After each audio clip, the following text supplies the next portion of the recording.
So guys, welcome to VRDNation. In this video, we will learn everything you need to know about sin stocks.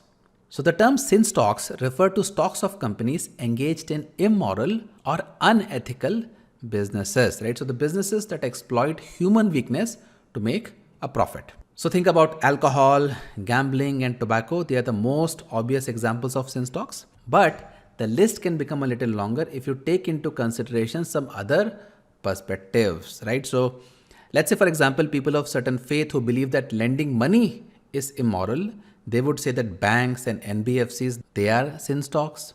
Or you can have some environmentalists who might say that oil companies and coal mining companies, they are sin stocks because they are destroying our planet. Or you can even have vegetarians who might classify companies that deal with animal products as sin stocks because they are hurting innocent animals, right? So the list can go long, but for all practical purposes, alcohol, tobacco, and gambling, they are usually universally accepted as sin stocks. Now in India, we have plenty of sin stocks. Some of them are very famous actually. So in the cigarette business, we have ITC, we have Godfrey Phillips, and of course we have VST Industries, in which great Radhakishan Damani has made a killing. Then comes alcohol, and we have players such as United Spirits, United Breweries, and Radico Khaitan. Now you may not necessarily know them by name, but I'm sure you would have heard or seen or even consumed some of their famous brands and products. And then we have a new breed of casino stocks like Delta Corps, whose floating casinos in Goa have become a tourist attraction.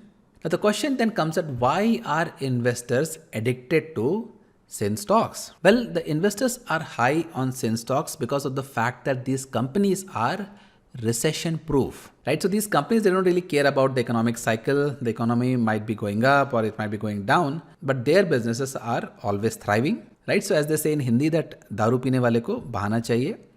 So it means that a drunk just needs an excuse to have a drink, right? So if there is a happy occasion, let's celebrate with a drink.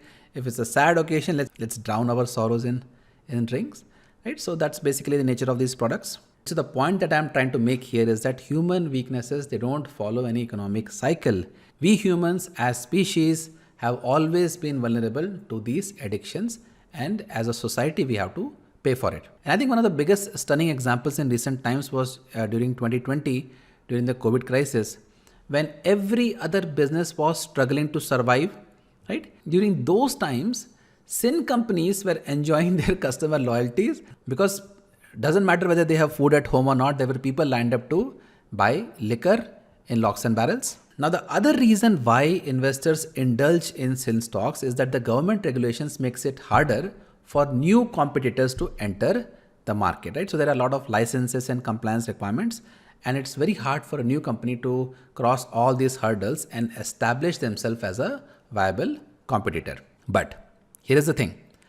Government intervention works in both ways, right? So on one hand, they are definitely helping these companies stay afloat without having any strong competition. But on the other hand, if there is any increase in taxes or in GST, the sin stocks and their products, they become the first target, right? So you will see that every time there is a GST meeting, the sin stocks, they are the ones who are the most nervous because you don't know what kind of new taxation or new levies will be applied on their products. So guys, that was a short introduction about sin stocks. And I know that this topic can be a little polarizing.